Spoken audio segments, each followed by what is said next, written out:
Hey guys, how are you all? I am back with now another lecture of Animal Kingdom chapter. Here today we are going to start with the phylum Coelenterata. आज हम लोग phylum Coelenterata से पढ़ना start करते हैं. Last class के अंदर मैंने आप लोगों को phylum Porifera तक कंप्लीट करवा दिया था. ठीक है, अब हम लोग स्टार्ट कर रहे हैं एनिमल किंगडम के सेकेंड फाइलम से जिसका नाम है Coelenterata.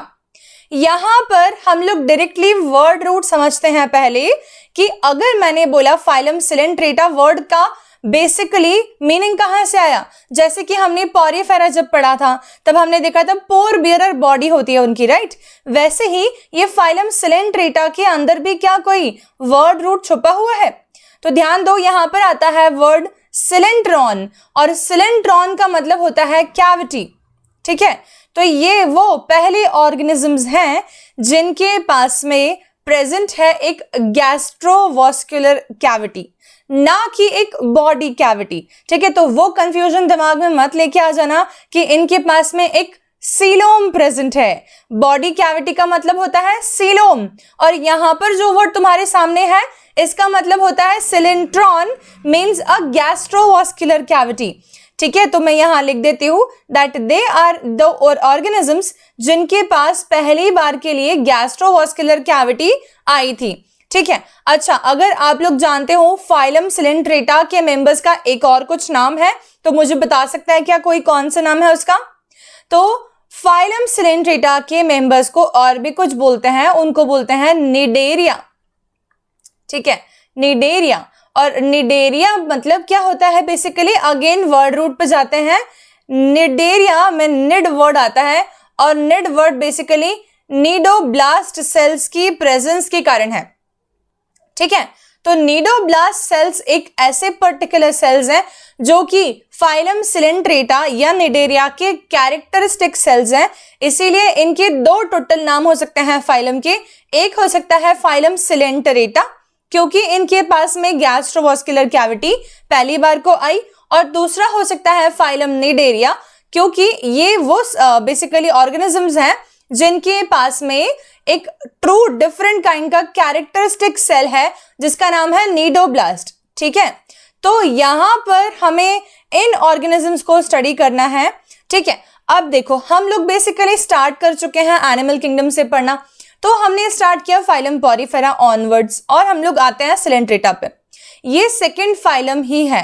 ठीक है, तो सेकंड फाइलम है मतलब कि मैं इसको अभी भी अगर किसी कैटेगरी में रखूंगी तो मैं इसको अभी भी लोअर ऑर्गेनाइजेशंस के अंदर ही रखने वाली हूं. I will not directly keep these organisms in any kind of higher categories. Okay, इनकी बॉडी ऑर्गेनाइजेशन वगैरह जो भी हमें देखने को मिलेगी वो भी एक सिंपलर टाइप की अप्रोच इनकी बॉडी की प्रेजेंस करेगी. ठीक है, चलो तो देखते हैं हम लोग यहाँ पर बेसिकली क्या क्या चीजें समझनी है. फर्स्ट पॉइंट हमेशा हम लोग स्टार्ट करते हैं कि ऑर्गेनिजम्स रहते कहाँ हैं. ठीक है, तो हैबिटेट वर्ड का सिंपल मतलब होता है कि ऑर्गेनिज्म कहाँ पाया जाता है. और फाइलम Coelenterata के सारे मेंबर्स जो होते हैं वो एक्वेटिक होते हैं. इनमें एक भी ऐसा कोई ऑर्गेनिज्म नहीं है जो कि पानी के अलावा किसी भी और जगह पर प्रेजेंट हो. ठीक है, तो very simple that they are all going to be aquatic. Every Coelenterate is going to be aquatic. अब बात फिर आ जाती है कि एक्वेटिक तो है लेकिन क्या ये एक्वेटिक के अंदर फ्रेश वाटर में रहता है या ये मेराइन वाटर में रहता है. ठीक है, तो हमें देखना है जैसे कि पोरीफेरा के मेंबर्स ज्यादातर मेराइन वाटर में थे और कुछ एक फ्रेश वाटर में थे. सिमिलरली हमारे पास यही चीज यहां पर दोबारा होने वाली है जहां पर मैक्सिमम मेंबर्स इसके मेराइन वाटर में होंगे जैसे कि सी वाटर हो गया, और कुछ एक मेंबर्स जो होंगे वो इसके फ्रेश वाटर में होंगे जैसे कि हाइड्रा. तो hydra is an example of fresh water Coelenterate और इसीलिए हाइड्रा का नाम होता है फ्रेश वाटर पॉलिप जो कि इसका कॉमन नेम है. ठीक है, तो ये हमारा फर्स्ट पॉइंट क्लियर हुआ कि हैबिटेट की बात करें तो क्या क्या पॉइंट्स समझने के हैं. सेकेंड पॉइंट पे आ गए हम लोग, वो होता है बॉडी फॉर्म एंड हैबिट. ठीक है, अब देखो बॉडी फॉर्म की बात कर रहे हो, बिल्कुल सिंपली समझना. एक किसी भी ऑर्गेनिज्म की बॉडी फॉर्म किस प्रकार की है ये एक अलग अलग डायमेंशंस में जाके हम लोग अलग अलग तरीके से सोच सकते हैं. जैसे कि मैंने कहा इनकी बॉडी में बेसिकली बॉडी फॉर्म किस प्रकार की है, तो हम बोलेंगे क्या ये इनकी बॉडी जो है वो basically consistently cylindrical shape maintain रखती है, या किसी किसी की बॉडी इनके अंदर अम्ब्रेला शेप की है। तो अलग अलग डायमेंशंस में जाके हम सोच सकते हैं कि बॉडी फॉर्म कैसा है। ठीक है, ये बॉडी फॉर्म की बात कर रहे हैं अभी हम लोग। ठीक है, पहले दूसरे हम हैबिट की बात करेंगे। तो पहले सिर्फ बॉडी फॉर्म देखते हैं। बॉडी फॉर्म इन ऑर्गेनिजम्स के दो टाइप के हो सकते हैं। एक होता है इनका बॉडी फॉर्म जो कि आप लोगों को ये वाला नजर आ रहा है। ठीक है, दिस वन ये बेसिकली एक बॉडी फॉर्म है जिसको हम लोग बोलेंगे पॉलिप बॉडी फॉर्म, पॉलिप। ठीक है, और एक ये जो ऊपर नजर आ रहा है इस बॉडी फॉर्म को हम लोग बोलेंगे मेड्यूसा बॉडी फॉर्म, मेड्यूसा। ठीक है, तो बेसिकली क्या है, ये सिलेंट्रेट जो मेंबर्स हैं, right, these are those kind of members जिनकी बॉडी या तो फिर एक पॉलिप फॉर्म की हो सकती है या तो फिर एक मेड्यूसा फॉर्म की हो सकती है। जहां पर जो पॉलिप फॉर्म है वो पॉलिप फॉर्म का हैबिट क्या है, उसका हैबिट ये है कि वो सेडेंट्री रहता है। सेडेंट्री का मतलब हो जाएगा कि वो ऑर्गेनिज्म हमेशा किसी ना किसी सबस्ट्रेटम के साथ में अटैच रहते हैं। जैसे कि यहां देखते हैं हम हाइड्रा, तो हाइड्रा किसी सबस्ट्रेटम के ऊपर जुड़ा हुआ है। यहां देखो ये वाला आप लोगों को दिख रहा है, तो यहां पर भी आप यही देख सकते हैं कि किसी ना किसी सबस्ट्रेटम के ऊपर जुड़ा हुआ है। इन द फैक्ट ये थर्ड वाला एग्जाम्पल देखोगे तो भी समझोगे कि हाँ ये भी किसी सबस्ट्रेटम के ऊपर जुड़ा हुआ है। ठीक है, लेकिन चौथा ये वाला फॉर्म देखोगे जब आप लोग तो आपको समझ आएगा कि ये किसी सबस्ट्रेटम के ऊपर जुड़ा हुआ नहीं है। इन द फैक्ट ये बेसिकली स्विम कर सकता है, वो भी फ्रीली स्विम कर सकता है। ठीक है, तो इनकी बॉडी फॉर्म पॉलिप या मेड्यूसा टाइप की हो सकती है, जिसके बेसिस पे इनकी हैबिट दो टाइप की हो सकती है। एक तो ये हैबिट हो सकती है कि ये चिपके हुए रहेंगे हमेशा, मतलब कि सेसाइल। ठीक है, तो पॉलिप फॉर्म्स हमेशा कैसे हो जाते हैं, पॉलिप फॉर्म्स हमेशा हो जाते हैं सेसाइल नेचर के, हमेशा किसी सबस्ट्रेटम के साथ जुड़े हुए रहने वाले। सेसाइल को ही हम लोग बोलते हैं सेडेंटरी। ठीक है, सेडेंटरी। और मेड्यूसा फॉर्म्स कैसे हो जाते हैं, मेड्यूसा वो फॉर्म्स हैं जो कि कंटिन्यूअसली फ्रीली स्विम कर सकते हैं, तो they will be called as a freely swimming kind of organisms. ठीक है, their habit is free swimming. Okay, इतना आया समझ। चलो आगे देखते हैं। अब आ जाता है एक और बात, इनको रहना कैसे पसंद है। ठीक है, अब ये भी एक पॉइंट आता है कि क्या इन्हें बेसिकली एक ग्रुप में रहना पसंद है या ये अकेले रहना पसंद करते हैं। तो इन दोनों पॉइंट्स में हम ध्यान दें अगर, तो इनके पास दोनों ही कैटेगरी के मेंबर्स हैं। कुछ एक मेंबर्स ऐसे हैं जो कि अकेले रहना पसंद करते हैं, उनको हम लोग बोलेंगे solitary. They would like to live alone. इसमें से कौन सा आप लोगों को अलोन दिख रहा है? This one is appearing to be alone. This one is appearing to be alone. This is appearing to be alone, right? But this one is appearing to be the colony kind of, isn't it? ठीक है, तो we are actually able to understand the point that they are either able to live alone or they would like to live in a colony manner, as this example we are able to see is living in a colony pattern, colony form. ठीक है, तो these are basic the body form and the habit. Body form का मतलब एक तो polyp हो सकता है, एक मेड्यूसा हो सकता है। बॉडी फॉर्म की हैबिट, पॉलिप वाले फॉर्म की हैबिट ये है कि वो सेसाइल है, और मेड्यूसा वाले फॉर्म की ये हैबिट है कि वो फ्रीली स्विमिंग है। ठीक है, एक और प्रकार की हैबिट हो सकती है इन लोगों की, वो ये है कि या तो ये अकेले रहना पसंद करें जैसे कि सॉलिटरी, जैसे कि हाइड्रा, या तो ये कॉलोनी में रहना पसंद करें। ठीक है, तो we are able to see the different kinds of phylum coelenterata members. ठीक है, जो कि इस प्रकार की कुछ हैबिट्स को शो करेंगे।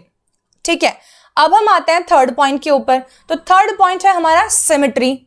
सिमेट्री की जब भी हम लोग बात करें तो we are always able to derive a radial kind of symmetry from these organisms, right. In general अगर मैं आप लोगों को पूछूं कि आपको क्या नजर आ रहा है, तो आप बोलोगे इमीडिएटली कि okay this is appearing to be a cylindrical body form, and yes I am able to say that okay this particular organism will show the radial symmetry, right. तो हम देखते हैं यहाँ पर, देखो इसको मैं अगर ऐसे कट करूं तो भी कट हो जाएगा। ठीक है, समझ रहे हो ना, ऐसे कोई भी एंगल से, कोई भी प्लेन से बेसिकली हम लोग कट कर सकते हैं। कोई भी प्लेन जो कि इनकी सेंट्रल एक्सिस से पास करेगा वो इनकी बॉडी को दो इक्वल हाफ में डिवाइड करेगा। ठीक है, इतना समझ आ गया सभी को। तो हमें ये समझ आ गया कि बेसिकली इनकी बॉडी जो होती है वो रेडियली सिमेट्रिकल हो जाएगी। ठीक है, यहाँ पर आप सभी लोगों ने फर्स्ट या सेकंड लेक्चर जो मैंने दोनों पढ़ाए थे, अगर उसके बेसिस ऑफ क्लासिफिकेशन ठीक से पढ़े होंगे तो ये वन वर्ड की चीजें आप लोगों को बहुत इजीली क्लिक कर रही होंगी, राइट। जिन्होंने वो लेक्चर्स नहीं देखे हैं, लेक्चर का लिंक आप लोगों को मिल जाएगा इस पर्टिकुलर चैप्टर की प्लेलिस्ट के अंदर, उसको जाके ढूंढोगे तो you will easily get all the terms. Okay, next is the germ layers.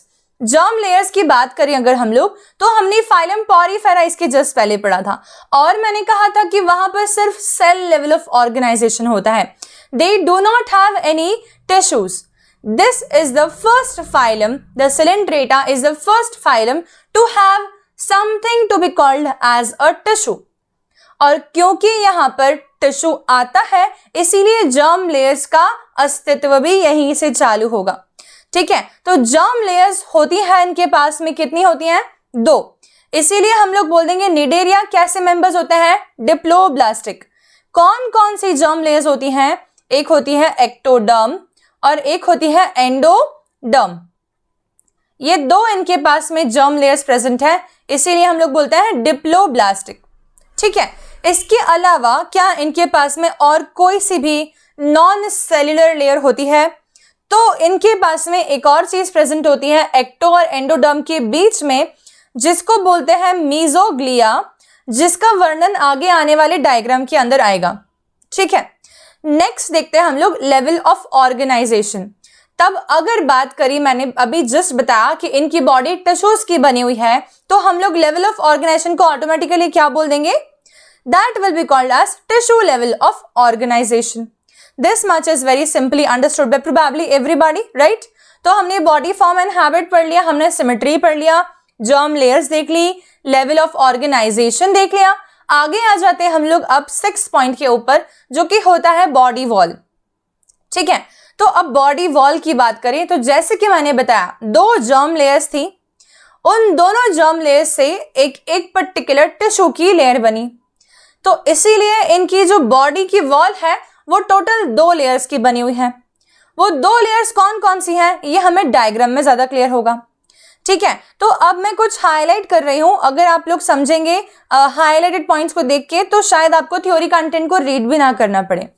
ठीक है, तो ध्यान दो, यहाँ पर ये ऑर्गेनिज्म हमने लिया हाइड्रा। हाइड्रा ही क्यों पढ़ते हैं और कोई ऑर्गेनिज्म क्यों नहीं पढ़ते?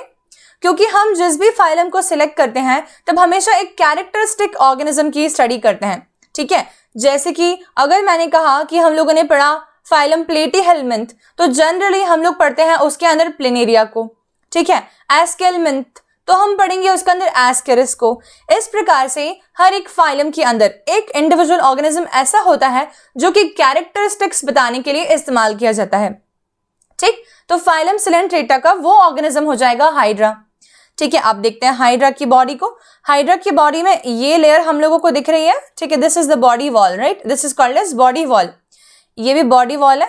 अब मैंने जब इस बॉडी वॉल को उठा के देखा और मैंने जूम कर दिया, तब जब मैंने जूम किया तब मुझे क्या मालूम पड़ता है, इस बॉडी वॉल के इतने एरिया के अंदर 2 लेयर्स बनी हुई हैं। एक है एक्टोडर्म और एक है एंडोडर्म।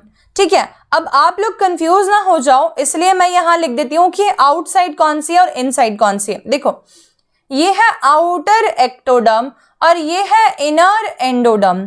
तो इसका साफ मतलब हो जाएगा कि ये जो लेयर है, ये वाली लेयर इसके क्लोज कांटेक्ट में होगी, जो कि बीच में कैविटी नजर आ रही है, और ये आउटर लेयर जो है ये क्लोज कांटेक्ट में होगी यहाँ पर जो वाटर प्रेजेंट है उसके।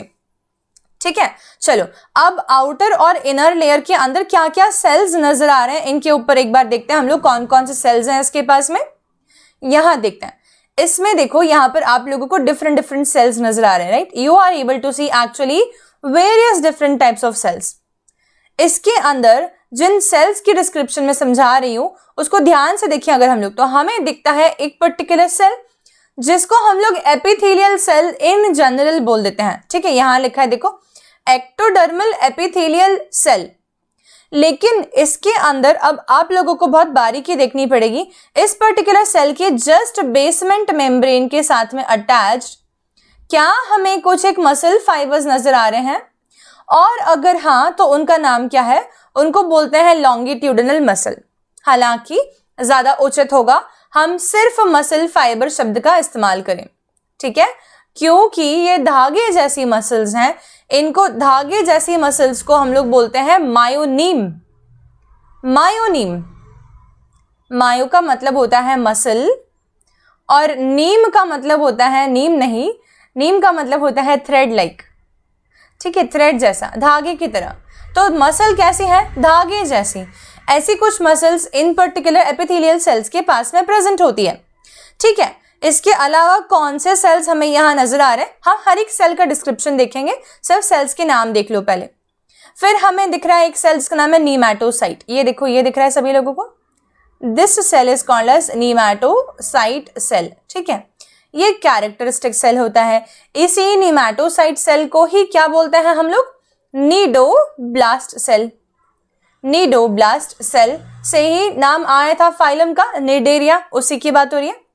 कुछ एक सेल्स हमें दिख रहे हैं यहाँ पर, इंटरस्टिशियल स्टेम सेल्स, ठीक है। तो there are some cells which are these ones, they are called as interstitial stem cells, ठीक है। इसके अलावा हम देख सकते हैं कि सिर्फ एक ही नेमाटोसाइट नहीं, in fact there are many cells packed inside here, right. हमें बहुत सारे सेल्स देखने को यहाँ पर मिल रहे हैं, ठीक है। हमें कुछ एक सेंसरी न्यूरॉन सेल्स भी देखने को मिल रहे हैं इसके एपिथेलियल साइड के ऊपर, ओके, ठीक है। इतनी बात हमारी समझ आई। तो हमने देखा कि एक्टोडर्म की साइड पर बहुत सारे सेल्स हमें देखने को मिल रहे हैं। इनमें से कुछ एक सेल्स जो होंगे वो क्या एंडोडर्म साइड पर रिपीट हो रहे हैं, कि कोई सेल रिपीट नहीं हो रहा, ठीक है। तो हो सकता है कि डायग्राम के अंदर कोई सेल रिपीट होता हुआ दिखे, कोई सेल ना दिखे, लेकिन मैं आप लोगों को एक पूरा प्रॉपर टेबल बना के दूंगी, क्योंकि इस पर्टिकुलर पॉइंट से क्वेश्चन आता है कि कौन से ऐसे सेल्स हैं जो कि सिर्फ और सिर्फ एक्टोडर्मल साइड पे होंगे और एंडोडर्मल पर बिल्कुल नहीं होंगे, और कौन से ऐसे सेल्स हैं जो कि दोनों साइड पर प्रेजेंट हो सकते हैं, ठीक है। तो ये हमारी समझ आना जरूरी है, इसको बहुत ध्यान से देखिए बच्चा लोग। इधर देखो, अब हम लोग देखते हैं इसके बीच वाला लेयर को एक बार देखो, मैं हाईलाइट करके दिखा रही हूँ, ध्यान देना। ये देखो, सबको दिख रहा है, this is called as mesoglea. मैंने आप लोगों को पहले भी बताया था कि एक जेली जैसी लेयर प्रेजेंट होती है इन दोनों एक्टोडर्मल और एंडोडर्मल लेयर्स के बीच में, ठीक है। हालांकि डायग्राम के अंदर बहुत प्रॉपरली मेंशन नहीं है, लेकिन फिर भी मैं यहाँ पर कुछ बना रही हूँ। मैं क्या बना रही हूँ? मैं एक न्यूरॉन बना रही हूँ, ठीक है। ऐसे मैं बहुत सारे न्यूरॉन्स यहाँ पर बना देती हूँ, ठीक है। तो हमें क्योंकि यहाँ पर ध्यान रखना है कि जो मीजोग्लिया लेयर होती है, the mesoglea layer will contain the neurons, ठीक है, इन अ डिस्पर्स्ड मैनर। वो कोई नर्व के अंदर पैक करे हुए नहीं है जैसे कि हमारे बॉडी में होते हैं, लेकिन यहाँ पर बहुत सारे न्यूरॉन्स हैं जो कि हमें देखने को मिल रहे हैं। देखो, ये रहा जो कि मैंने बना दिया, ठीक है। तो मैं यहाँ लिख देती हूँ इसको कि इस न्यूरॉन के नेटवर्क को हम लोग क्या बोलेंगे? Nerve net. ये कैसे प्रेजेंट है? They are loosely arranged neurons. ये कोई पैक्ड नहीं है बहुत ज्यादा, they are loosely arranged neurons, ठीक है। न्यूरॉन्स ऑफ कैसे प्रकार के हैं ये? Of apolar type. Apolar type कैसे न्यूरॉन्स हैं ये सारे? ए पोलर टाइप के। ए पोलर न्यूरॉन क्या होता है बच्चा पार्टी? देखो, ये कुछ इस प्रकार का न्यूरॉन होता है, समवट लाइक दिस। इस न्यूरॉन को आप क्या बोलेंगे? ये एक ऐसा न्यूरॉन दिख रहा है हमें जिसके पास में साइटोन भी है, दिख रहा है, और डेंड्राइट भी है, ठीक है। लेकिन इस न्यूरॉन के पास में कोई भी एक्सॉन नहीं है। उन न्यूरॉन्स के पास में जिनके पास कोई भी एक्सॉन नहीं होता, हम बोल देते हैं ए पोलर टाइप ऑफ न्यूरॉन्स। इतना बात सभी को क्लियर है क्या? इतना सबको समझ आया? ठीक है, चलो तो आगे प्रोसीड ऑन करते हैं। नर्व नेट प्रेजेंट होती है मीजोग्लिया के अंदर। अब आ रही हूं मैं एक्टोडर्मल साइड पे, ध्यान देंगे सभी लोग। एक्टोडर्मल साइड पे हमें देखने को मिल रहे हैं सेल्स। इन सेल्स को, जैसे कि वहां एक्टोडर्मल एपिथेलियल सेल्स थे, यहां पर एंडोडर्मल एपिथेलियल सेल्स हो जाएंगे, काफी मैच करते हुए हैं, ठीक है। They are very much matching kind of, ठीक है। एक तो ये बात। दूसरी बात कि यहाँ पर कुछ एक ग्लैंड सेल्स भी प्रेजेंट है, ठीक है। However, इधर भी कहीं पर कुछ एक ग्लैंड सेल्स प्रेजेंट होने चाहिए जो कि इन्होंने बनाए नहीं, मैं बना देती हूँ उधर, ठीक है। They are also some gland cells over here, ठीक है। अभी मैं इनके हर एक का मीनिंग बता रही हूँ, सिर्फ सेल्स देखो, ओरिएंटेशन। और हम ये भी देख रहे हैं कि इनके पास में अंदर की तरफ एक अपेंडेज निकल रहा है बेसिकली, ठीक है। देखो ध्यान से, कर्सर किधर गया, ये रहा, ओके हाँ। तो यहाँ हमें सीलिया की जगह फ्लेजिला लिखना चाहिए, फ्लेजिला भी प्रेजेंट है इसके पास, ठीक है, ओके। अब सिंपल बात समझते हैं, हर एक सेल का क्या मीनिंग था ये तो मैं क्लियर कर रही हूँ, फिर तुम जब दोबारा डायग्राम पे आओगे तो तुम्हारा बिल्कुल क्लियर हो जाएगा कि मैम ने क्या क्या पढ़ाया। एपिडर्मिस की हम लोग बात कर रहे हैं, मतलब कि ये वाला साइड, समझ गए ना, जो कि ये बाहर की तरफ प्रेजेंट है, देखो ये वाला एक्टोडर्म, एक्टोडर्म को ही एपिडर्मिस बोल रही हूं मैं, क्यों, क्योंकि ये बाहर की तरफ है, ठीक है। और ये अंदर वाली गैस्ट्रोवास्कुलर कैविटी के नजदीक है, जैसे कि मैंने बताया। इसी एंडोडर्म को मैं गैस्ट्रोडर्मिस बोल दूं तो कोई बुराई नहीं, क्योंकि वो उसको लाइन कर रही है इसीलिए, ठीक है। चलो आगे देखते हैं। एपिडर्मिस, इसमें किस प्रकार के सेल्स हैं, तो मैंने बताया कि इसके अंदर कुछ एक ऐसे सेल्स होते हैं जो कि एपिथेलियल सेल्स तो है ही, पर उनके साथ में मसल्स भी अटैच्ड हैं, ठीक है। अब देखो, अगर बाहर की तरफ प्रोजेक्टेड है सेल और एपिथेलियल सेल है तो ऑटोमेटिकली उसका फंक्शन हमारे स्किन की तरह हो गया, मतलब कि प्रोटेक्शन प्रोवाइड करना, ठीक है। लेकिन इसी के साथ में अगर मसल भी जुड़ी हुई है तो मैं ये भी बोलूंगी ना कि कॉन्ट्रैक्शन की एबिलिटी भी देंगे, क्षमता भी देंगे। तो these cells will provide protection as well as contraction ability. They will work as protective as well as muscular in nature, ठीक है। तो ये पहला सेल था। दूसरा आता है हमारे पास में नीडोब्लास्ट सेल। इसका पूरा डिस्क्रिप्शन अगले डायग्राम के साथ देती हूं, इसीलिए पहले हम पढ़ते हैं इंटरस्टिशियल सेल्स। देखो ध्यान से, ये रेड रेड जो सेल्स मैंने यहाँ पर बनाए ना बाहर की तरफ, ठीक है, इधर भी और हम बना देते हैं, अंदर की तरफ भी इंटरस्टिशियल सेल्स प्रेजेंट होंगे। हम यहाँ पर कहीं बना देते हैं, ठीक है। We are making it over here. The interstitial cells are present on the inside also. अंदर की तरफ भी मैंने इंटरस्टिशियल सेल्स बना दिए, ठीक है। अब देखो, जो इंटरस्टिशियल सेल्स हैं ये हमारी फाइलम पॉरीफेरा के रिलेटेबल सेल्स अमीबोसाइट जो कि वहां काम करते थे, वैसा इंटरस्टिशियल सेल यहां काम करेगा। मतलब कि अमीबोसाइट वहां पर स्टेम सेल था, इधर इंटरस्टिशियल सेल स्टेम सेल की तरह फंक्शन करेगा।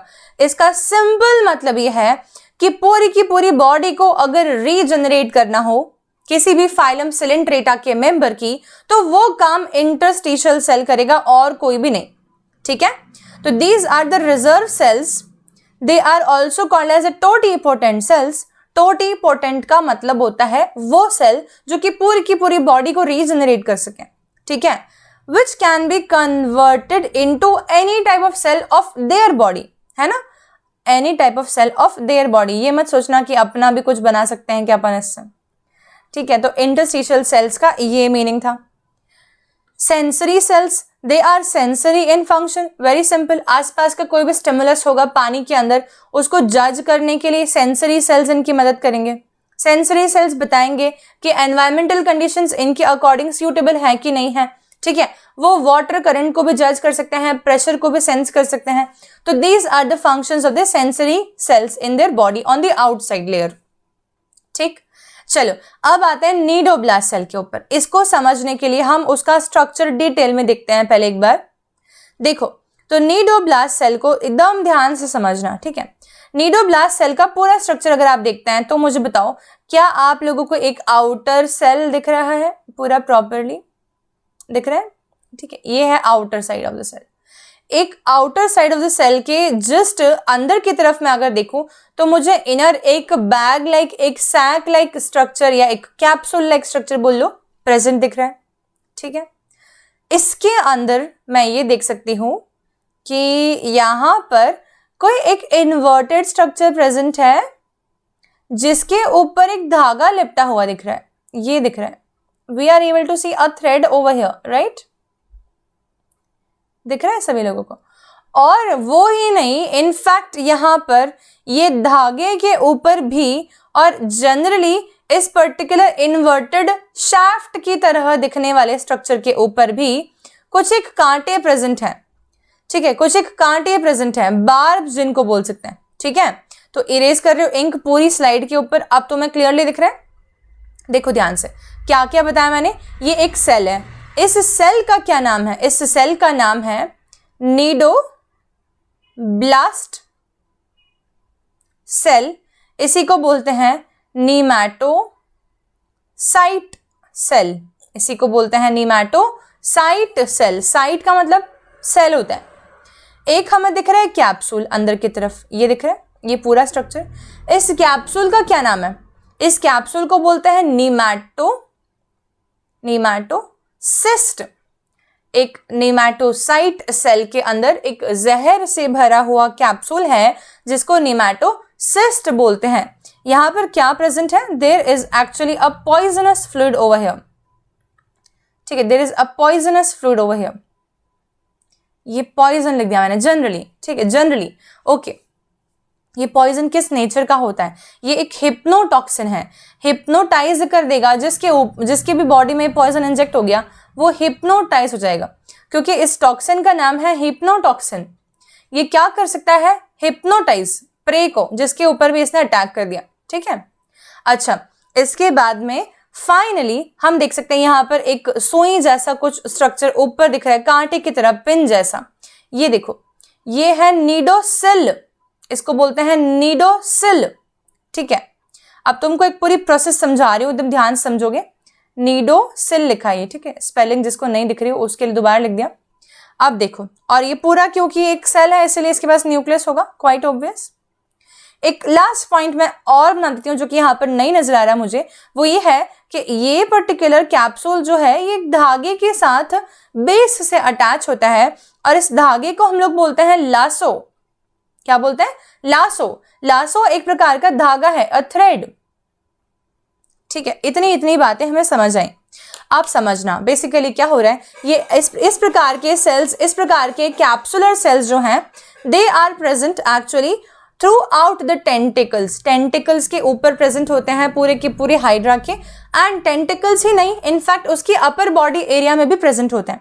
लोअर बॉडी में इनकी ज्यादा प्रेजेंस नहीं देखी जाती। ठीक है, अब क्या सीन है कि जैसे कि मानो हाइड्रा के आसपास से कोई, या हाइड्रा नहीं, सिंपल कोई भी सिलेंट्रेट, उसके आसपास से कोई फिश गुजर रही है। ठीक है, अब फिश जब गुजर रही है और वो अगर उसके टेंटिकल से टकरा जाती है, ठीक है, और टेंटिकल के ऊपर प्रेजेंट है ये नीडोब्लास्ट सेल। इसके ये नीडोसिल वाले एरिया से जो कि ऊपर बना है, अगर इससे वो मछली टकरा जाती है तो ये नीडोसिल सेल एक्टिवेट हो जाता है। एक्टिवेट कैसे हो जाता है ये सेल? ये बेसिकली अंदर की तरफ पानी की एंट्री अलाउ कर देता है। ठीक है, पानी की एंट्री अलाउ कर देता है। तो वाटर जो कि सी वाटर है वो, या फ्रेश वाटर है, वो इनके सेल के अंदर एंटर होना चालू हो जाता है। अब अगर सेल के अंदर एंटर होगा तो मुझे बताओ क्या अंदरूनी प्रेशर बढ़ेगा? तो मैं यहाँ बोलूँ ना कि इधर इसका जो ऑस्मोटिक प्रेशर है, बेसिकली ये ऑस्मोटिक प्रेशर इंक्रीज हो रहा होगा यहाँ कहीं, राइट? तो ऑस्मोटिक प्रेशर सेल के अंदर का बढ़ने लगा, ऑस्मोटिक प्रेशर सेल के अंदर का बढ़ने लगा, और एक दबाव पड़ने लगा इस पर्टिकुलर कैप्सुलेटेड स्ट्रक्चर पे, और इसके कारण से, दबने के कारण से, ये अंदर की तरफ प्रेजेंट जो हमें शाफ्ट लाइक स्ट्रक्चर दिख रहा था, इसको मैं लिख देती हूँ यहाँ पर, मैं किसको शाफ्ट बोल रही हूँ बार बार, इसको। ये शाफ्ट लाइक स्ट्रक्चर जो है ये बाहर की तरफ एक्सपेल आउट हो जाएगा, और एक्सपेल आउट होने के बाद इसके जो कांटे दिख रहे हैं हम लोगों को, धार, ये बार्ब्स जिनको हम बोलते हैं, कांटे या बार्ब्स बोल सकते हैं, इनको स्टिंग बोल सकते हैं। ठीक है, ये इंजेक्ट कर दिए जाएंगे उस पर्टिकुलर प्रे के अंदर, ठीक है, जिसके ऊपर हमने अटैक किया। ओके, और फिर वो उसके अंदर पॉइजन इंजेक्ट कर देंगे इनसे। ठीक है, अच्छा, ये कई बार ऐसा होता है कि जो धागा दिख रहा है ना, ये बेसिकली थ्रेड ट्यूब डिस्चार्ज किया है, ये भी कांटेदार होता है, और इस कांटेदार थ्रेड ट्यूब को ये अपने प्रे के आसपास में लपेट लेते हैं और बहुत सारा पॉइजन उसके अंदर इंजेक्ट कर देते हैं ताकि वो हिप्नोटाइज मूव भी ना कर पाए, और मीनवाइल ये टेंटिकल्स से लेकर उसको खा लेते हैं। इतना आया समझ में? ठीक है, तो this is something which is happening right now.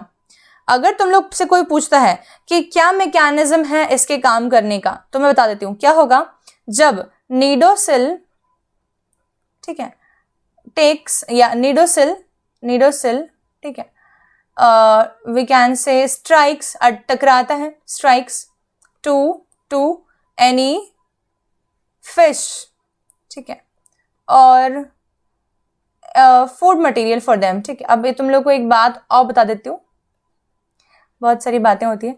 देखो ये वही खाते हैं जिसके अंदर ग्लूटामिक एसिड ज्यादा मिले इनको, ठीक है। तो फिशेस के अंदर ग्लूटामिक एसिड का ढेर सारा मात्रा होता है, इसीलिए हाइड्रा की पसंदीदा खाने में आता है वो, ठीक है। तो cnidocell strikes to any fish या फूड मटेरियल, तब क्या होता है, स्टिमुलस इज जनरेटेड, एक स्टिमुलस जनरेट होता है, जनरेट, ठीक है, जिसके कारण से the water enters inside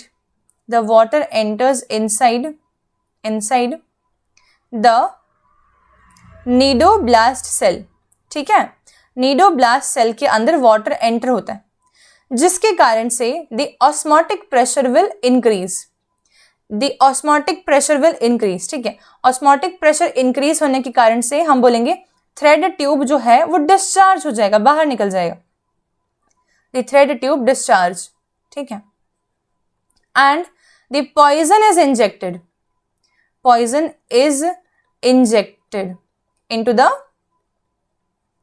into prey, ठीक है, इनटू प्रे, ओके। इतना समझ आया सबको? तो ये poison is injected into the fish और उसके द्वारा वो हिप्नोटाइज हो जाएगी, फिर वो उसको खा लेंगे finally. Is this clear to all? आ गया? अब देख लो, यहां से रीड कर लो एक बार। नीडोब्लास्ट, इनको क्या बोलते हैं, स्टिंगिंग सेल्स। नीडेरिया फाइलम का नाम भी इन्हीं के कारण से है, ठीक है। A cnidoblast is also called as a nematoblast, has a nematocyst. A cnidoblast, ठीक है, हैज अ नीमैटोसिस्ट, जो कि मैंने अंदर कैविटी बनाई थी, ये वाली, ठीक है। The nematocyst consist of capsule, shaft and a thread tube, ठीक है।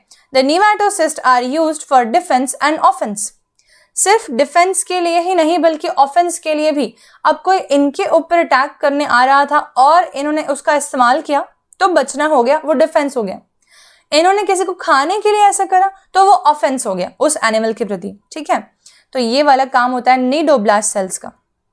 आई hope this is very clear. अब तुमको फोटोग्राफिक इमेजिनेशन के लिए ये वाला डायग्राम देख लो। टेंटिकल्स के ऊपर नीडोब्लास्ट सेल्स प्रेजेंट हैं। नीडोब्लास्ट सेल्स, सपोज मान लो ये प्रे है, ये एक फिश है, ठीक है, और ये ट्रिगर जो है इसने सेंस किया स्टिमुलस को, तो थ्रेड ट्यूब डिस्चार्ज किस प्रकार से हो जाएगा और देखो किस प्रकार से वो कॉइल कर लेगा प्रे के अराउंड, और फिर ये प्रे को उठा के टेंटिकल्स के द्वारा खा लेंगे, माउथ के अंदर ले लेंगे, ठीक है, डन। तो ये हुई आउटर लेयर की डिस्क्रिप्शन कि आउटर लेयर के ऊपर प्रेजेंट सेल्स में क्या क्या काम हुए। अब आते हैं अंदर वाले सेल्स की बात करते हैं। अंदर वाले सेल्स को बोलते हैं गैस्ट्रोडर्मिस लेयर को लाइन करने वाले सेल्स या एंडोडर्मल सेल्स, ठीक है। इनके अंदर जो सेल्स आते हैं उनको हम लोग बोलते हैं न्यूट्रिटिव मस्कुलर सेल्स या डाइजेस्टिव सेल्स।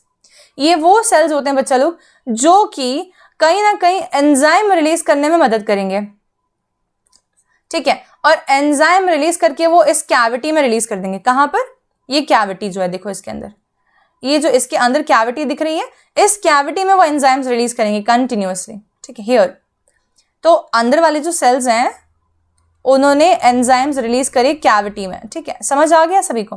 कैविटी में एंजाइम रिलीज करे। अब मैंने बताया कि जब हाइड्रा ने खाना खाया तो टेंटिकल्स के थ्रू लेकर और उसने माउथ के थ्रू अंदर डाल दिया, ठीक है, खाना कैविटी में, तो वो खाना कहीं यहां पर आया होगा, राइट। अब अगर मैंने कहा इन सेल्स ने एंजाइम रिलीज करे होते अगर, तो वो एंजाइम भी यहां पर कैविटी में होते, तो खाने के ऊपर वो एंजाइम काम करते और किसी कैविटी में काम करते, किसी सेल के अंदर नहीं, राइट। तो इस प्रकार से अगर डाइजेशन होता है तो हम लोग उस डाइजेशन को बोलते हैं extra cellular digestion of food. खाने का डाइजेशन किसी कैविटी में हो रहा है तो हम बोलेंगे extra cellular digestion of food हो रहा है, जो कि कौन करवा रहा होगा? दीज न्यूट्रिटिव मस्कुलर सेल्स, ठीक है। अगला देख लेते हैं, दी ग्लैंडुलर सेल्स। ये क्या कर रहे होंगे? तो दीज सेल्स विल एक्चुअली, अच्छा एक सेकेंड रुको, हमने पहले जो डिस्क्रिप्शन देख लिया वो है ग्लैंडुलर सेल्स का, ठीक है। ये ग्लैंड सेल्स ने एंजाइम रिलीज करें और न्यूट्रिटिव सेल्स क्या करेंगे? जो बचा कुचा खाना है उसको अंदर ले लेंगे फैगोसाइटोसिस के द्वारा और उसका अंदरूनी डाइजेशन भी कर देंगे, ठीक है। तो मैं एक बार एक पॉइंट करेक्ट कर रही हूँ, ध्यान से सुनो। पहले क्या हुआ? कैविटी है सपोज मानते हैं, ठीक है, तो इस कैविटी के अंदर एंजाइम रिलीज करें किसने? ग्लैंड सेल ने। ग्लैंड सेल ने, ठीक है, एंजाइम रिलीज करें, तो एंजाइम रिलीज कर दिए इस कैविटी में, तो खाने का डाइजेशन हो गया बाहर बाहर, तो हम बोल देंगे एक्स्ट्रा सेल्यूलर डाइजेशन हो गया खाने का एक तो, और थोड़ा बहुत खाने का डाइजेशन ही हो पाया इस मेथड से, एकदम प्रॉपर डाइजेशन नहीं हो पाया, तो ये जो थोड़ा बहुत रिमेनिंग फूड जो कि डाइजेस्ट नहीं हो पाया ठीक से, उसका क्या हुआ होगा, तो फिर एक्स्ट्रा सेलुलर डाइजेशन के बाद हम बोलेंगे द रिमेनिंग फूड एंटर्स, किसके अंदर जाएगा वो, enters the nutritive muscular cells, ठीक है, और फिर वहां पर उनका कैसा डाइजेशन होगा, अंदरूनी डाइजेशन, इंट्रा सेल्यूलर डाइजेशन, मतलब कि दोनों बातें समझ में आ जानी चाहिए कि खाने का डाइजेशन बाहर भी होगा और अंदर भी होगा, इनका खाना डाइजेस्ट एक्स्ट्रा सेलुलर भी होता है, इंट्रा सेलुलर भी होता है, ठीक है। इंटरस्टिशियल सेल्स यहाँ पर भी है, मतलब कि टोटीपोटेंट सेल्स यहाँ पर भी हैं, सेंसरी सेल्स यहाँ पर भी हैं, मतलब दोनों साइड पर कुछ एक सेल्स कॉमन है, दोनों साइड्स पर कुछ एक सेल्स नॉट कॉमन भी हैं, ठीक है। तो हमें अब देख लेना चाहिए कि अगर हमारे सामने कोई क्वेश्चन आ जाता है इस प्रकार का कि कौन से सेल्स प्रेजेंट नहीं होंगे दोनों साइड पर इक्वली, तो हम क्या आंसर लिखें, ठीक है। तो देखो पहले देखते हैं सेल्स नॉट कॉमन, ठीक है, नॉट कॉमन, ठीक है, तो इसमें कौन सी बात हो जाएगी, नीडोब्लास्ट, ठीक है, they are present only on ectodermal side, ठीक है, बहुत फास्ट लिख रही हूँ, ओनली ऑन एक्टोडर्मल साइड, ठीक है। अच्छा, अगर मेरे से पूछ लिया क्वेश्चन कि कौन से सेल्स कॉमन है, तो मैं क्या बोल सकती हूँ, तो मैं बोल सकती हूँ कि कॉमन सेल्स में आ जाएंगे हमारे पास में सेंसरी, एक मिनट यार यहाँ पर भी ऐसे कर दो, ओके, सेंसरी न्यूरॉन्स, ये कॉमन थे, दोनों तरफ थे, ठीक है। फिर आ जाएंगे हमारे पास में बेसिकली ग्लैंड्यूलर सेल्स, ठीक है, ये ऐसे सेल्स हैं जो कि कॉमन है, इंटरस्टिशियल सेल्स, अच्छा, लेकिन आप लोग बोलोगे कि ग्लैंड्यूलर सेल्स का काम तो फूड को डाइजेस्ट करने का था, तो उसका बाहर काम क्या है, कोई ने नहीं सोचा, ठीक है। तो अब देखते हैं यहाँ पर एक और पॉइंट, देखो ये मैंने अंदर के ग्लैंड्यूलर सेल्स की बात करी थी कि खाना डाइजेस्ट करने में हेल्प करेंगे, लेकिन जो बाहर की तरफ ग्लैंड्यूलर सेल्स हो सकता है ना, मतलब कि इस तरफ, ये वो सेल्स है बच्चा लोग जो कि एक ऐसी सीक्रेशन बाहर देंगे जो कि सीक्रेशन चिपचिपी सी होगी, स्टिकी सीक्रेशन होगी, ये स्टिकी सीक्रेशन देके और इस सेल को हमेशा ही अपने सब स्ट्रैटम से चिपका के रखने में मदद करेंगे। तो जो बाहर के ग्लैंड्यूलर सेल्स हैं वो चिपकने वाले होते हैं, और जो अंदर के ग्लैंड्यूलर सेल्स हैं वो डाइजेस्टिव एंजाइम रिलीज करने वाले होते हैं। उनके फंक्शंस अलग अलग है, उनके नाम भले ही सेम है, ठीक है। तो इज दिस मच डन, ये हमने पढ़ा बॉडी लेआउट के बारे में, ठीक है। अब एक मिनट रुको,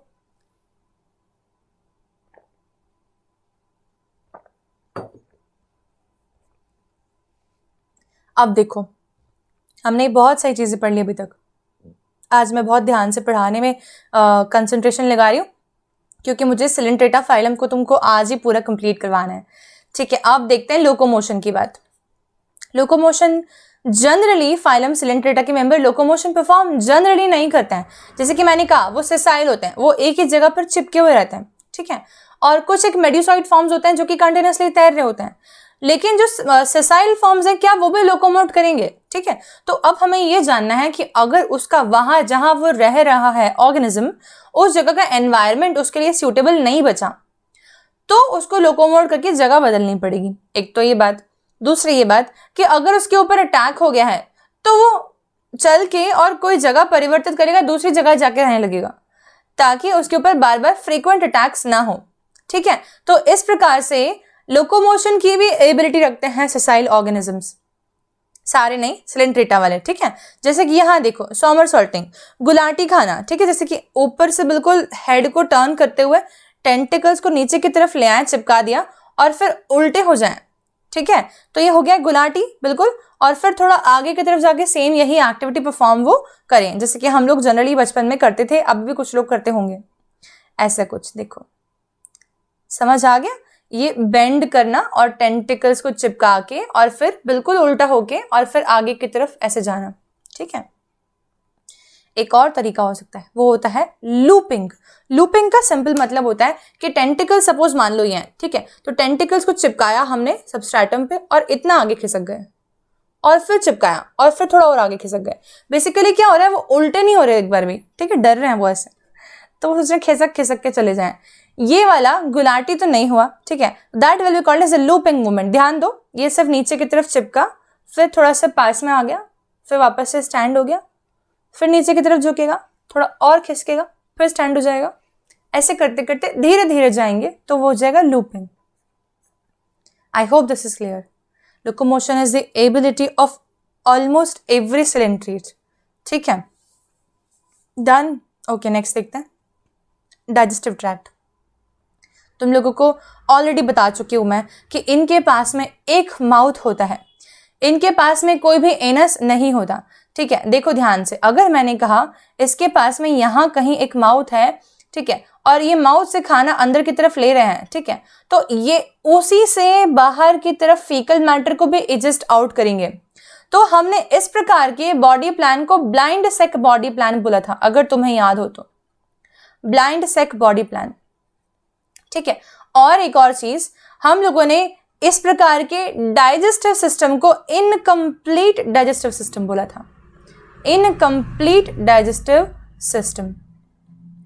ठीक है, तो देख लो कैसा हो गया इसके पास, फिर से वही, इसके पास में हो गया इनकम्प्लीट डाइजेस्टिव ट्रैक्ट, और इसके पास में एक सेंट्रो गैस्ट्रोवास्कुलर कैविटी होती है जिस सिलेंट्रॉन बोलते हैं, जिसके कारण ही इस फाइलम के मेंबर्स को सिलेंट्रेटा बोलते हैं।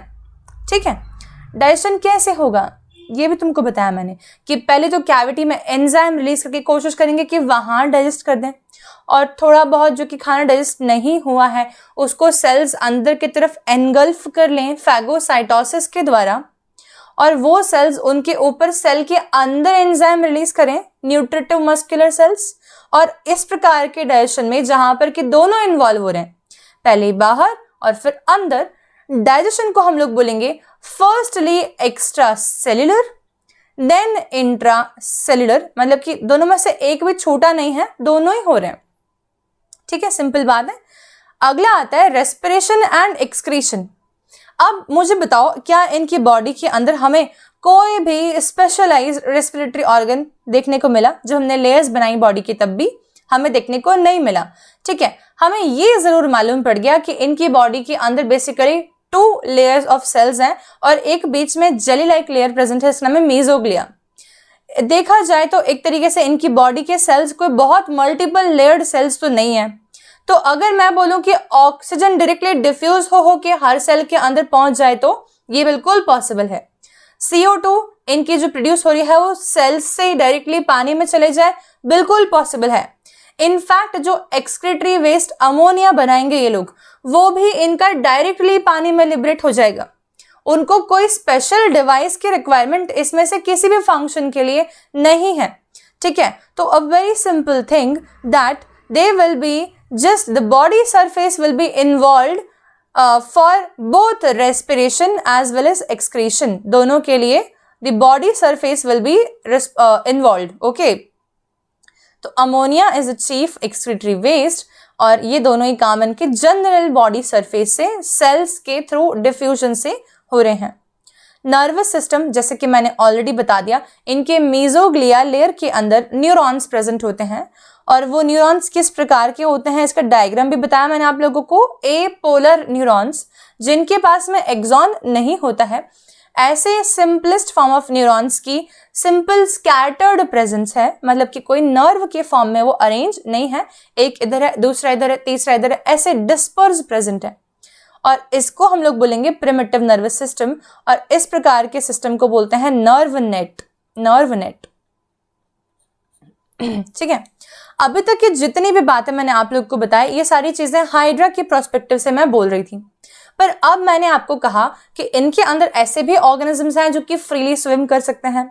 ठीक है, अब मुझे बताओ कि इतने सिंपलेस्ट लेवल ऑफ ऑर्गेनाइजेशन के एनिमल्स को ये कैसे समझ आता होगा कि हम बैलेंस में आ गए हैं कि नहीं। ठीक है, जैसे कि फॉर एग्जाम्पल अगर हमारे जैसा ही इंसान 5 मिनट के लिए गोल घूम ले या 2 मिनट के लिए भी गोल गोल फास्ट घूम ले, जैसे कि वो एक गेम होता था जिसको फुगड़ी बोलते हैं प्रोबेबली, जिसमें थोड़ी देर गोल घूमने के बाद आपका सर ऐसा हो जाता है, ठीक है, और चक्राया हुआ सर हो जाता है बिल्कुल। फिर उसके बाद हम स्टेबल होने में टाइम लगाते हैं, इधर उधर लुढ़क रहे होते हैं, जैसे कि मतलब you know what I mean. ठीक है, तो उस प्रकार से लुढ़क रहे होते हैं हम लोग, कोई सामने वाला देखिए पता नहीं क्या सोचेगा। इस प्रकार के बाद भी हम अपनी बॉडी को बैलेंस में ले आते हैं। कैसे? हम कोई ऑब्जेक्ट पकड़ने की कोशिश करते हैं, जैसे कि कोई साइड में खंबा लगा हो या दीवार लगी हो या हम नीचे बैठ जाते हैं, हम अपनी बॉडी को स्टेबल लेके आते हैं, राइट। ऐसे सिंपलेस्ट ऑर्गेनिजम्स को भी तो अपनी बॉडी को स्टेबल लेके आना पड़ता होगा, है ना, वरना तो वो टेढ़े मेढ़े घूमते रहेंगे हमेशा। ठीक है, तो वो कैसे लेके आए अपनी बॉडी को स्टेबल? तो जितने भी एक्वेटिक फाइलम हम आगे पढ़ने वाले हैं और ये वाला जो हम पढ़ रहे हैं, इनके सभी फाइलम्स जो कि आगे आने वाले हैं प्लस ये वाला, सारे के सारे एक्वेटिक ऑर्गेनिज्म जितने भी आएंगे हमारे पास में वर्टिब्रेट के पहले वाले नॉन कॉर्डेट तक, ठीक है, सबके पास में एक स्पेशलाइज्ड ऑर्गन होता है, उसका नाम होता है स्टैटोसिस्ट। वो कुछ ऐसा नजर आता है, स्टैटोसिस्ट। ये कैसा सा लग रहा है बताओ? कभी आप लोगों ने जेम्स खाई है? सभी ने। अगर जेम्स खाई तो जेम्स कटोरी वाली आती थी, 2 बॉल्स रहती जुड़ी हुई, मतलब सेमी सर्कल, राइट। उन दोनों बॉल्स को जोड़ लो, है ना, ऐसे टाइप की गोल। अच्छा, तुम ऐसे करना, उसमें एक कंकड़ या पत्थर रख देना, पत्थर छोटा सा, बहुत बड़ा नहीं, छोटा सा पत्थर रख देना, ठीक है, और बंद कर देना, उसको जोर से ऐसे शेक कर देना और थोड़ी देर तक मॉनिटर करना, ठीक है। तो तुम देखोगे कि वो जो छोटी बॉल हमने अंदर रखी है ना, वो एक जगह पर आके रुकेगी। जब वो बिल्कुल प्रॉपरली रुक जाएगी ना, उसके बाद ही आवाज आना बंद होगी, अदरवाइज खरबर खरबर आवाज आती रहेगी तुमको, राइट। ऐसे स्टैटोसिस्ट वैसे ही टाइप का एक ऑर्गन है, जहां पर एक कैल्शियम कार्बोनेट की बनी हुई, ये देखो, कैल्शियम कार्बोनेट की बनी हुई एक स्टोन या लिथ प्रेजेंट होती है। लिथ का मतलब होता है स्टोन, पत्थर, ठीक है। स्टोन या लिथ प्रेजेंट होती है जो कि कुछ पर्टिकुलर सेंसरी सेल्स के द्वारा सराउंडेड है, दिख रहा है, ठीक है। और ये सारे के सारे सेंसरी सेल्स न्यूरॉन्स के फॉर्म में सिग्नल लेकर के और जा रहे होते हैं, ठीक है, ठीक है।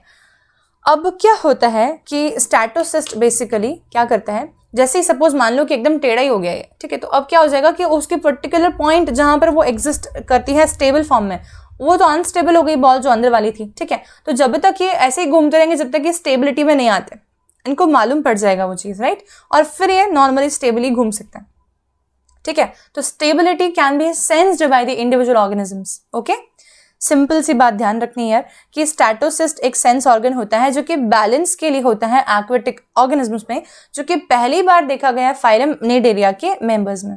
सिंपल था। नेक्स्ट आ जाते हैं हम लोग स्केलेटन के ऊपर, ठीक है। स्केलेटन, इनके पास अंदरूनी कोई खास स्केलेटन जो है जनरली देखने को नहीं मिलता, लेकिन सिर्फ और सिर्फ कुछ सिलेंट्रेटा के मेंबर्स ऐसे होते हैं जिनको हम लोग बोलते हैं कोरल्स। कोरल्स सबने देखे हैं, कोरल रीफ वाले। वो कोरल्स के पास में कैल्शियम कार्बोनेट के एक्सोस्केलेटन और एंडोस्केलेटन प्रेजेंट होता है, सबके पास में नहीं होता, सिर्फ कोरल्स के पास में होता है, ठीक है। नेक्स्ट आता है रिप्रोडक्शन के ऊपर।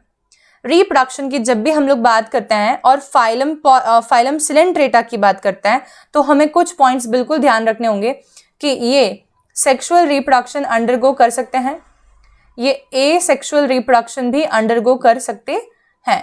एसेक्सुअल रिप्रोडक्शन में ये फ्रेगमेंटेशन और रीजनरेशन शो कर सकते हैं, फ्रेगमेंटेशन एंड रीजनरेशन शो कर सकते हैं एक तो, और दूसरा ये एक्सटर्नल बड फॉर्मेशन को भी शो कर सकते हैं, एक्सटर्नल बडिंग, ठीक है, इतना है, ठीक है। तो ये सारी बातें हमें समझ आनी चाहिए। तो रिप्रोडक्शन एसेक्सुअल भी हो सकता है, सेक्सुअल भी हो सकता है, ओके। चलिए, और पावर ऑफ रीजनरेशन भी काफी ज्यादा है। सिंपल था इतना। अच्छा, एक और बात कि क्या ये बाइसेक्सुअल होंगे कि ये यूनिसेक्सुअल होंगे? Very simple, they are going to be bisexual mostly, ठीक है, बाइसेक्सुअल मोस्टली, पर यूनिसेक्सुअल फॉर्म्स भी हैं इस कारण से हमने इसकी डिटेलिंग को ज़्यादा लिखा नहीं, क्योंकि NCERT भी इतना डिटेलिंग उसके बारे में नहीं दे रही है, ठीक है। लेकिन ज़्यादातर जैसे कि हाइड्रा के बायसेक्सुअल फॉर्म्स मोस्टली एग्जिस्ट करते हैं। डेवलपमेंट की बात करते हैं। डेवलपमेंट डायरेक्ट भी हो सकता है, मतलब कि कोई लार्वा नहीं बना बीच में, और इनडायरेक्ट भी हो सकता है, मतलब कि लार्वल फॉर्म एसोसिएटेड है। जैसे कि इनके अंदर मेंबर्स आते हैं ओबेलिया, ठीक है। ओबेलिया को बोलते हैं सीफर। ये ओबेलिया की लार्वा होता है और लार्वा का नाम होता है प्लेन्यूला लार्वा, ठीक है। तो दोनों बात ध्यान रखनी है कि लार्वा प्रेजेंट भी हो सकता है, लार्वा एब्सेंट भी हो सकता है, दोनों फॉर्म्स प्रेजेंट हो सकते हैं, दोनों पॉसिबिलिटीज बैठती हैं। फिर आता है मेटाजेनेसिस। यहाँ पर क्या बात है, तो मेटाजेनेसिस समझाते हो तुम लोगों को, ध्यान देके देखो। ये वाला एग्जाम्पल देखो, फाइजेलिया वाला, ठीक है। देखो ध्यान से, तुम लोगों को क्या नजर आता है इसमें? तुमको नजर आ रही है बहुत सारी चीजें इस फाइजेलिया में। तुमको ये ऊपर कुछ नजर आ रहा है, इसको हम बोलते हैं न्यूमैटोफोर, ठीक है। और तुम्हें नीचे कुछ नजर आ रहा है, बहुत सारी अलग अलग चीजें नजर आ रही हैं। कुछ शॉर्ट से आर्म्स हैं, कुछ लॉन्ग आर्म्स हैं, ठीक है। कुछ शॉर्ट आर्म्स को मैं यहां लिख देती हूँ गोनोजोइड, ठीक है। कुछ लंबे से कॉइल वाले फॉर्म्स जो हैं इनको मैं लिख देती हूँ डैक्टिलोजोइड, ठीक है। मैं यहां पर कुछ एक फॉर्म्स को लिख देती हूँ गैस्ट्रोजोइड, ऐसे करके। एक पूरी की पूरी बॉडी के अंदर अलग अलग प्रकार की बेसिकली कॉलोनीज प्रेजेंट हैं। मान लो इंटरडिपेंडेंट टाइप के, जैसे कि मैंने कहा ये फाइजेलिया जो है ये जा रहा है, ठीक है। तो फाइजेलिया के अंदर काम बटा हुआ है, गोनोजोइड वाला पोर्शन सिर्फ रिप्रोडक्शन में पार्टिसिपेट करेगा, ठीक है। गोनोजोइड जो है वो सिर्फ और सिर्फ रिप्रोड्यूस करने में हेल्प करेंगे, रिप्रोड्यूस, ठीक है। फिर मैंने क्या दिया, न्यूमैटोफोर, ये इनको सिर्फ तैरने में मदद करेगा, तैरने में, हवा भरी हुई है इसमें, तो मैं लिख देती हूँ यहाँ पे स्विम, ठीक है। अच्छा, गैस्ट्रोजोइड, ये इनका खाना पकड़ के और खाने में मदद करेंगे, फूड कैप्चर, ठीक है। और आखिरी मैं लिख देती हूँ यहाँ पर डैक्टिलोजोइड, ये इनको प्रोटेक्ट करेंगे किसी ना किसी के अटैक से हमेशा, तो मैं लिख देती हूँ प्रोटेक्शन। अब मेरे को बताओ कि क्या ये काफी कुछ कंप्लीट से हो गए, मतलब कि इनकी जो कॉलोनी बनी है ये कॉलोनी के अंदर अलग अलग मेंबर्स अलग अलग काम कर रहे हैं ताकि ये काफी स्टेबल रह सकें, ताकि वर्क डिस्ट्रीब्यूट हो जाए। इस प्रकार की एग्जिस्टेंस होती है जहां पर हम बोलें एक ही सिंगल बॉडी में मल्टीपल फॉर्म्स प्रेजेंट हो, ठीक है। तो हम बोलते हैं पॉलीमॉर्फिज्म शो कर रहे हैं ये ऑर्गेनिजम्स।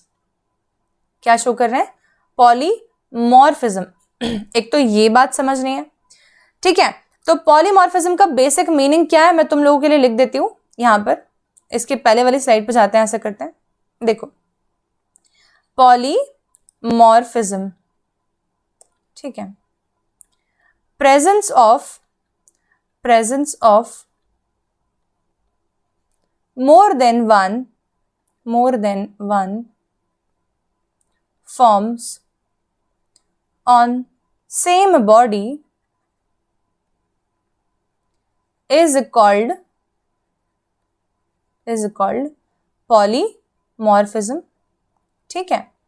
चलो अब मेरे को बस एक बात बता दो, क्या यही चीज को मेटाजेनेसिस भी बोलते हैं? ये होता है बच्चों का सबसे बड़ा कंफ्यूजन इस चैप्टर के अंदर। काफी बच्चे metagenesis is equal to polymorphism समझते हैं, जबकि ऐसा बिल्कुल भी नहीं है। ये एक बहुत बड़ी गलती है जो कि इमेजिनेशन में आप लोग कर रहे हैं, अगर आप यही सोचते हैं तो, ठीक है। तो अब मैं जो लिख रही हूं उसको बिल्कुल ध्यान से समझना। पॉलीमॉर्फिज्म का हमने मतलब देख लिया, presence of more than one forms on the same body, ठीक है। एक तरीके से काम का बंटवारा करने के लिए उसको हम लोग पॉलीमॉर्फिज्म बोल रहे थे। लेकिन अब मैंने अगर बोला शब्द है मेटाजेनेसिस, तो इसका क्या मतलब है ये देखते हैं। तब मैं तुमको समझा रही हूं कि अगर मैंने बोला मेटाजेनेसिस होता है ओबेलिया के अंदर भी, ठीक है, तो देखो ओबेलिया में होता है, इसका एग्जाम्पल है ओबेलिया, ठीक है। फाइजेलिया में होता है, ठीक है। पर होता क्या है ये समझते हैं हम, ठीक है। इन ओबेलिया एंड फाइजेलिया। होता क्या है, देखो होता ये है कि इनके पास में प्रेजेंट होती है पॉलिप फॉर्म। पहले तो ये पॉलिप फॉर्म जो होती है ये एसेक्सुअल रिप्रोडक्शन से, किससे, एसेक्सुअल रिप्रोडक्शन से, जैसे कि बर्डिंग हो गया, बनाती है मेड्यूसा फॉर्म, बनाती है मेड्यूसा फॉर्म। और मेड्यूसा फॉर्म्स जो रहती हैं वो सेक्सुअल रिप्रोडक्शन से बना देती हैं दोबारा से पॉलिप फॉर्म। मतलब कि कुछ ऐसे ऑर्गेनिजम्स इनके अंदर आएंगे जो कि अपने जीवन काल में ये दोनों फॉर्म्स में प्रेजेंट हो सकते हैं, polyp medusa, polyp medusa, polyp medusa, interchangeably, alternatively, we will say that this is going to be called as metagenesis। आ गया समझ में? तो metagenesis का मतलब क्या है, when polyp and medusa both the stages are shown by the members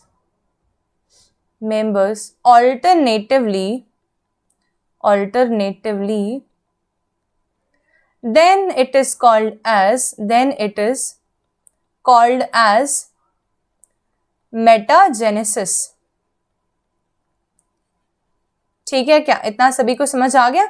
तो polyp और मेड्यूसा दोनों स्टेजेस शो कर रहे हैं ऑल्टरनेटिवली, इसीलिए बोल रहे हैं हम लोग मेटाजेनेसिस। ठीक है, तो एग्जाम्पल्स ध्यान रखना। मेटाजेनेसिस के एग्जाम्पल्स हैं ओबेलिया और फाइजेलिया। पॉलीमॉर्फिज्म भी शो करते हैं ये दोनों ऑर्गेनिजम्स, मतलब कि ओबेलिया एंड फाइजेलिया ये पॉलीमॉर्फिज्म भी शो करते हैं। ठीक है, तो ये हो गया हमारे एग्जाम्पल।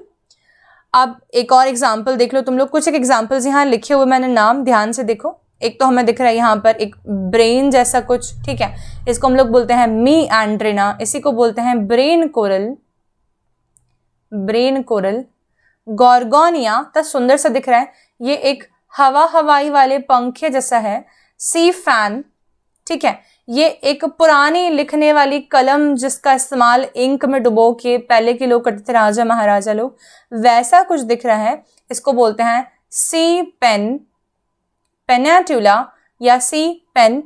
मी एंड्रिना ब्रेन कोरल, गॉर्गोनिया सी फैन, पेनाट्यूला सी पेन, फाइजेलिया इसको बोलते हैं पोर्चुगीज मैन ऑफ वॉर। ठीक है, और तुम लोगों को थोड़ी देर पहले मैंने ओबेलिया का नाम बताया था, अगर याद हो तो। Obelia is also called as sea fur. ठीक है, इसके एक दो एग्जाम्पल और देखो यहाँ पर। एक एग्जाम्पल हम लोग देख रहे हैं कमेंसल रिलेशनशिप का, सॉरी म्यूचुअलिज्म का, सिम्बायोटिक रिलेशन का। कमेंसल इसलिए बोली मैं क्योंकि ये बेसिकली जो हमें दिख रहा है ना, क्रैब क्यूट सा डांस करता हुआ, ये क्रैब एक क्लोन फिश के साथ कमेंसल रिलेशन शो करता है। और यहाँ पर हम लोग एग्जाम्पल क्लोन फिश के साथ रिलेशन का नहीं पढ़ रहे हैं, इनफैक्ट हम लोग इसका एग्जाम्पल पढ़ रहे हैं रिलेशन विथ सी एनेमॉन। क्या है, सी एनेमॉन। ठीक है, सी एनेमॉन। ओके, तो यहाँ देखो सी एनेमॉन के साथ में इसका रिलेशन है कि ये सी एनेमॉन को अपने बैक के ऊपर बिठा के रखते हैं, दिख रहा है सबको? ठीक है, बैक के ऊपर बिठा के रखते हैं। अच्छा, जब सी एनेमॉन छोटे छोटे से होते हैं तब ये क्रैब्स जो रहते हैं, ठीक है, इनका नाम होता है हर्मिट क्रैब्स। क्या नाम है? Hermit crab. ये हर्मिट क्रैब और सी एनेमॉन जो है ये रिलेशन में है, सिम्बायोटिक रिलेशन में, जहां पर छोटे छोटे से बेसिकली सी एनेमॉन्स को हर्मिट क्रैब पिक कर लेता है और अपने पीठ के ऊपर स्टक कर लेता है, चिपका लेता है। ठीक है, अब जैसे थोड़े थोड़े बड़े हो रहे होते हैं वैसे वैसे क्या देखने को मिलता है कि जैसे से क्रैब मूव कर रहा है वैसे वैसे बाकी सारे एक्वेटिक ऑर्गेनिजम्स को लगेगा कि सी एनेमोन मूव कर रहे हैं, ठीक है। तो इसीलिए क्या हो जाएंगे, वो डर जाएंगे, भाग जाएंगे वो, कि ऐसा अलग सा क्रिएचर कुछ चल के आ रहा है, राइट। तो क्या होगा, इस कारण से दो फायदे हुए। एक फायदा ये हुआ कि जो ये क्रैब है ये बचा हुआ रहा, तो प्रोटेक्ट हो गया, ठीक है। और जो ये सी एनेमोन है, हम सब जानते हैं कि ये सारे के सारे सेडेंट्री वाले हैं, सेसाइल वाले ऑर्गेनिजम्स हैं, ठीक है। तो ये सेसाइल ऑर्गेनिज्म को लोकोमोट करने को मिल गया, बढ़िया आराम से पेट बैठो घूमो, ठीक है। तो जब दोनों का फायदा हो रहा है तो हम लोगों को इसको सिम्बायोटिक रिलेशन बोलना पड़ेगा। This is a very important example, इस पे क्वेश्चन आने के चांसेस बहुत स्ट्रांग रहते हैं, ठीक है। चलो, तो बस इतना ही। फाइलम सिलेंट्रेटा के अंदर और फर्दर कोई डिटेल ज़्यादा आती नहीं है, ठीक है। सिर्फ इनके एग्जाम्पल्स को ठीक से पढ़ लेना और इनके इंडिविजुअल सारे कैरेक्टर जो भी मैंने पढ़ाए हैं ये तुम लोगों को ध्यान से पढ़ने के बाद एक बार NCERT की रीडिंग भी लगानी है। दैट इज इट, सफिशिएंट, ठीक है। चलो बाय एवरीवन, हम लोग नेक्स्ट क्लास में मिलते हैं और नेक्स्ट क्लास में हम लोग पढ़ेंगे फाइलम टीनोफोरा और फाइलम प्लेटीहेल्मिन्थ, दोनों स्टार्ट कर देंगे एटलीस्ट, ठीक है। तो फाइलम टीनोफोरा और प्लेटीहेल्मिन्थ को हम लोग ट्राई करेंगे अगले क्लास में टारगेट करने के लिए। फाइलम सिलेंट्रेटा तक का पोर्शन सभी लोग प्लीज कंप्लीट कर लें और बता दें कमेंट्स के अंदर, जरूरी है कि क्वेश्चंस में जो भी मैंने पूछा वो तुमको समझ आया कि नहीं, मैंने जो पढ़ाया वो तुमको समझ आया कि नहीं। एक बहुत इंपॉर्टेंट पॉइंट ये पूछ रही हूं मैं कि अगर तुम लोगों को मेरा पढ़ाया हुआ समझ में आ रहा होता है तो एटलीस्ट बीच में कोई भी जो भी तुम्हारे डाउट्स आए हो उसके कमेंट्स पूछा करो, और अगर तुम्हारे सामने कोई भी क्वेश्चन नहीं है तो मैं जो क्वेश्चन पूछ रही हूँ इसका आंसर दो, ठीक है। तो इसमें क्वेश्चन ये है, सब लोग नोट कर लो और कमेंट में इसका आंसर दे देना, ठीक है।